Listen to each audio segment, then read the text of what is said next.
Good morning, children. How are you all? Studying hard? Very good. So, this is English for class 11 for 16th January. Today, we are going to do the poem Laburnum Top in this session. First, about the poet.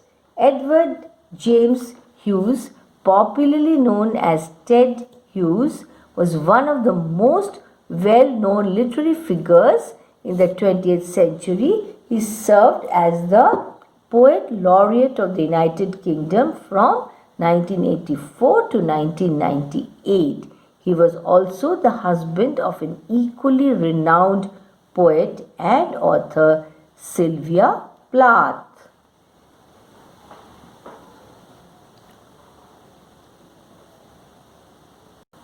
Look at the beautiful picture. That's laburnum top. Look at the lovely yellow flowers. Look so beautiful.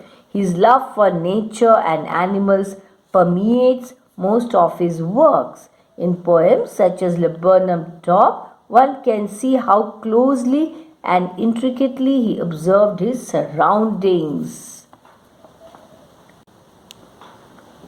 Have you ever observed a bird's nest when the mother of the chicks comes to feed them? It's so lovely to see, isn't it? How do you reckon the chicks react? How do they react? Does the bird's arrival to her nest or the activity of feeding the chicks bring any change to the surrounding of the nest or the surroundings of the tree? We'll read the poem first, children, okay? The laburnum top is silent, quite still in the afternoon, yellow September sunlight, a few leaves yellowing, all its seeds fallen. Till the goldfinch comes with a twitching chirrup, a suddenness, a startlement at a branch end, then sleek as a lizard. That's a simile, children. As sleek as a lizard, and alert and abrupt. She enters the thickness and a machine starts up of chitterings and of tremor of wings and trillings. The whole tree trembles and thrills.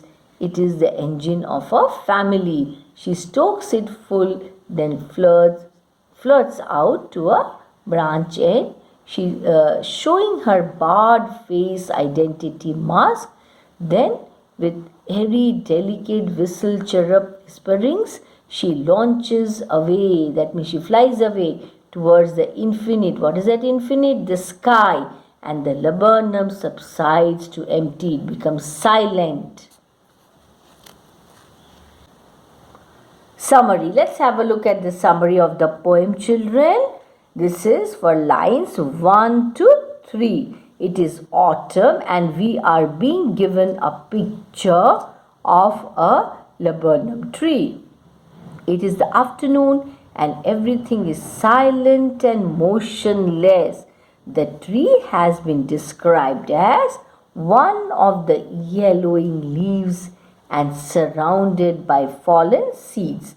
The beauty of the fall season or the autumn season comes out distinctly in these lines.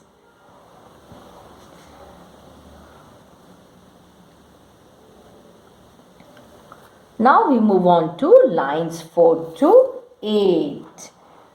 Okay? This bubble of calmness and silence is burst by the goldfinch who flies in with a twitching chirrup and startles the whole tree.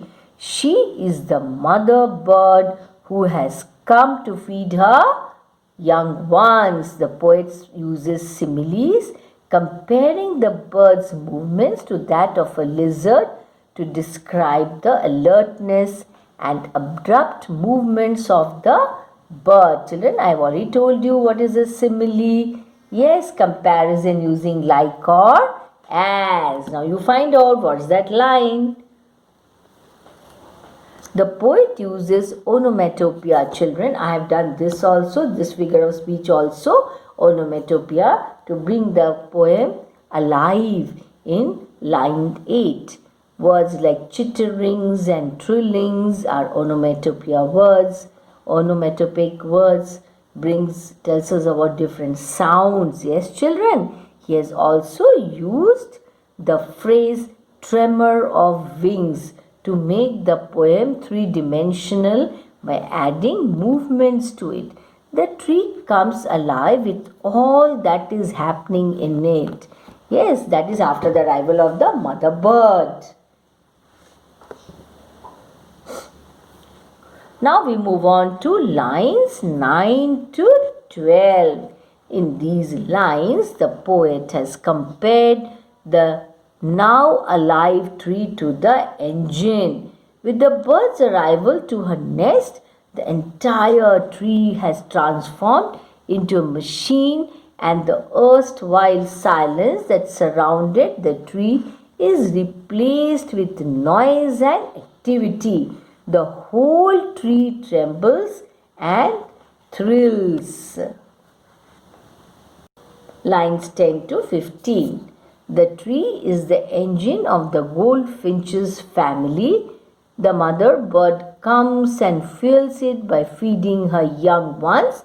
The tree comes alive as if an engine has been started. Once she has stoked it full or fueled her engine of the laburnum tree, she runs to the end of the branch from where her barred face is visible to the spectators. The laburnum tree has yellow flowers.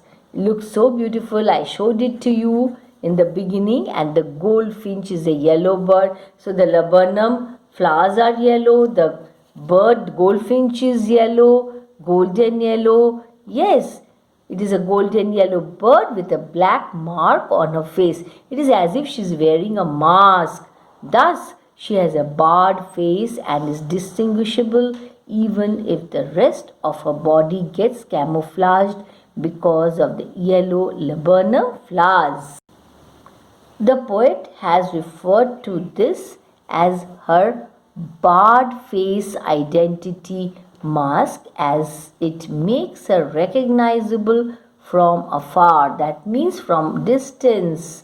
Then, with a strange yet delicate whistle chirrup, the bird flies away towards the sky.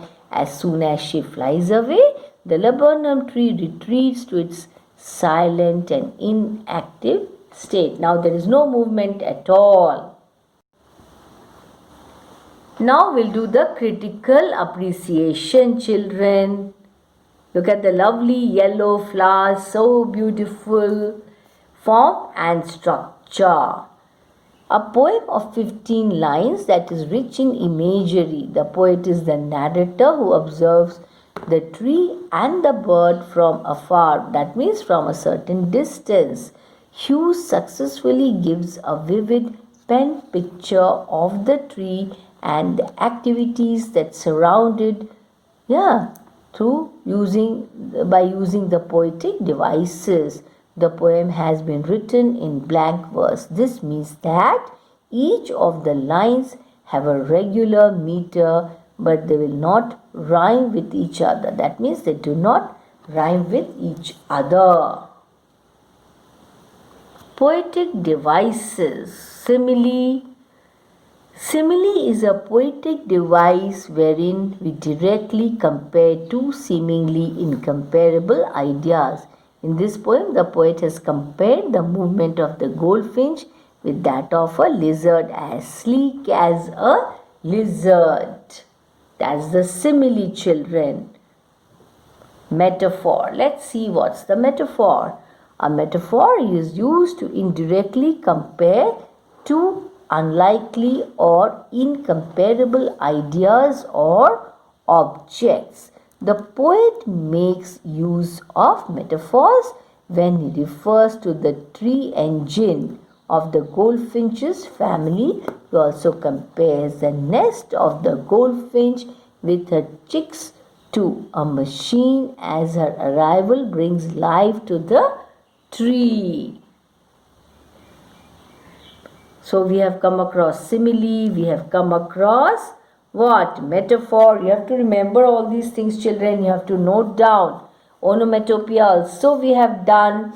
Onomatopoeia is a poetic device wherein the poet uses words representing sounds. The laburnum top has many such sound words.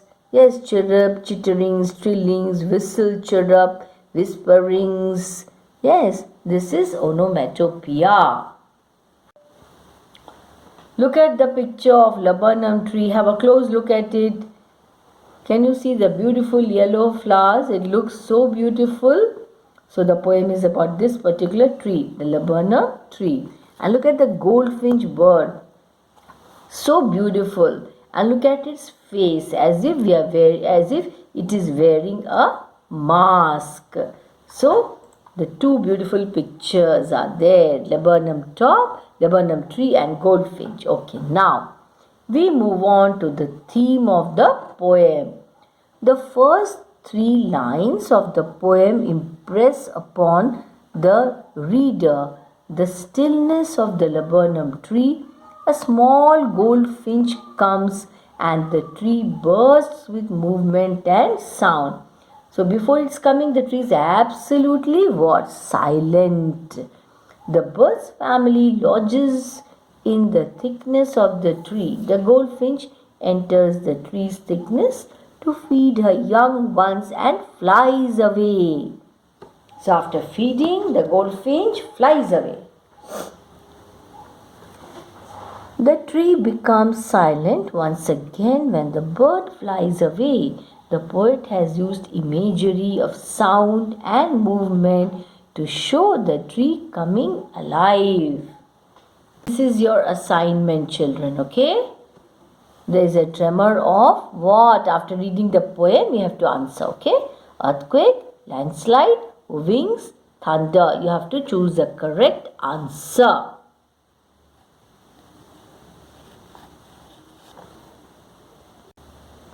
The seeds of the trees are unformed, fallen, sown in the ground inside the fruit. Again, take the correct answer. Goldfinch has what? Yellow feathers, black feathers, red feathers or pink feathers. Correct answer is you have to write.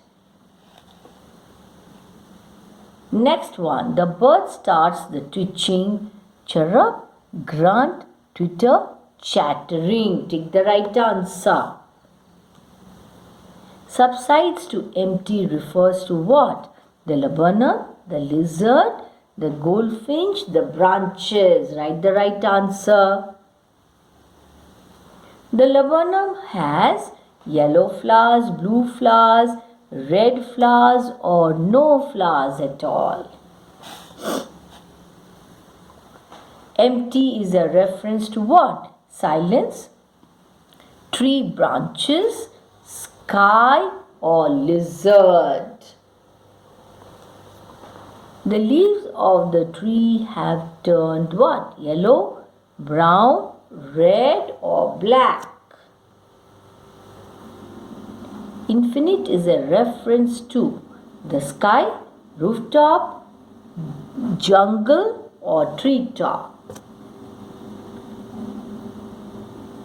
Identity mask refers to the goldfinch's feathers, tail, face or feet.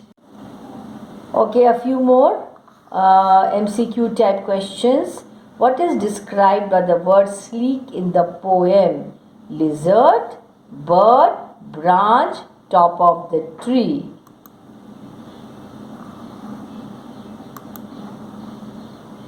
Next, what does the phrase Hubbard face identity mask mean? Because she was brown in color due to her dark colored yellow body, Bird's face became her identity and symbol of recognition or none of the above. Children, this time CBSE board has included so many MCQ type questions. You remember? Yes. Very important.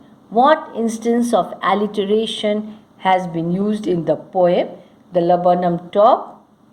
Out of the following options, engine of her family, her barred face, sleek as a lizard, September sunlight. Children, in poetic devices, that session I have already dealt with this particular poetic device, that is alliteration. I hope you remember that. So read and revise once again. What happened to the bird in the end of the poem? She flew away. She stayed at the tree. She went to other tree. She went to bring some food for her younger ones. Okay, now next question. Why was Goldfinch's body barely visible? Due to her dark colored yellow body, because she was small, because of the height of the tree, because she was brown in color. Take the correct option. How did the bird arrive at the other branch of the tree with a chirping sound? Silently. Never arrived at other branch. Flew away and then arrived at the branch. What role does the tree play for the goldfinch bird? As a shelter, as a supporter, as a means to feed her family, as a resting place. Choose the correct option. Children, be very careful. First you have to read the poem and then do these questions and answers.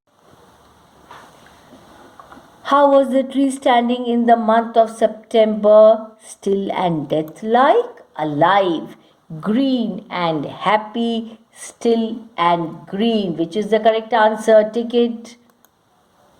How did the poet describe the top of the laburnum tree in the poem The Laburnum Top? Still and silent, moving and angry-like, silent and motionless, or none of the above? The laburnum top questions and answers. Children, here are a few more questions and answers, okay? So let's do these questions and answers. Find out what laburnum is called in your language. In the Hindi language, the laburnum tree is called amaltas.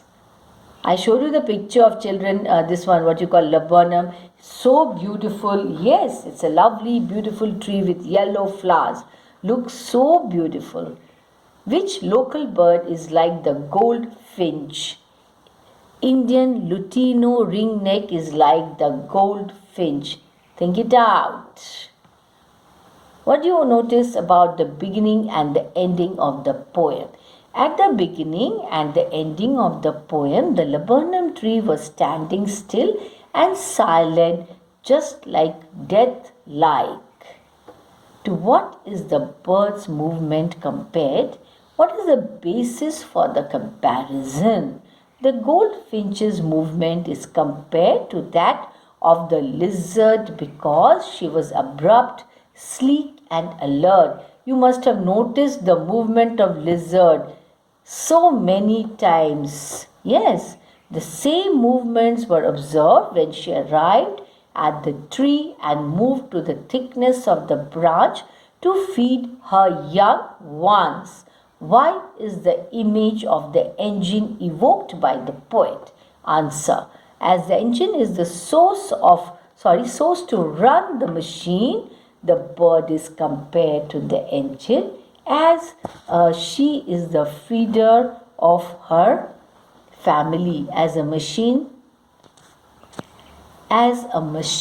cannot work without an engine. Her family can't last without her. What do you like most about the poem? I liked the comparison of the state of the tree before and after the goldfinch bird arrives, and it makes the death-like tree alive. What does the phrase "her barred face identity mask" mean? The phrase "her barred face identity mask" means that the bird's face became her identity and symbol of recognition. Note down the sound words and the movement words. So many are there, children, in the poem, so please note down the dominant color in the poem. Very easy, yes? So the answers: twitching, chirrup, chittering, trillings, whispering. Come, enters, starts up, flirts out, launches away, trembles, subside. Yellow is the dominant color throughout the poem. List the following words which describe sleek, alert and abrupt. Next, words with the sound ch, that is ch, as in chart, and tr, as in trembles in the poem.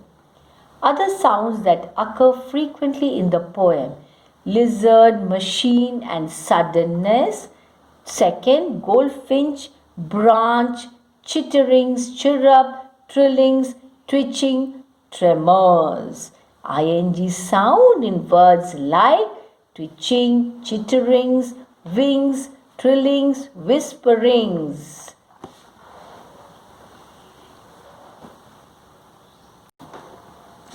So children, this session was about what? Laburnum Top, a beautiful poem. Laburnum is a beautiful tree. And then let's talk about goldfinch, a beautiful golden yellow bird. Yes, so please revise, read the poem, write down the questions and answers in your notebook. Very important for examination. That's all. Thank you.